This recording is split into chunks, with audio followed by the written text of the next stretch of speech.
牛馬都可以買四代閘。今日嚟到火炬開發區第一個食螃蟹嘅項目，四代閘雲山景，入去睇睇。阿爺嘅項目啊，穩陣，冇問題嘅。下沉式會所、健身房、泳池之後入戶門口係中空大堂，四代閘嘅標配。先講下優點呢個樓盤，第一個火炬區第一個四代閘，第一個食螃蟹嘅。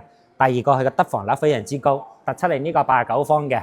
可以去到130%嘅實用率，基本上115方冇問題。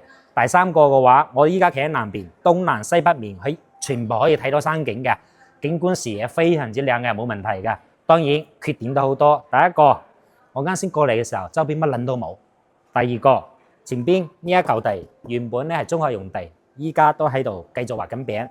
第三個嘅話，項目嘅兩邊基本上就係兩條最重要嘅城市交響樂，就唔知你頂唔頂得順。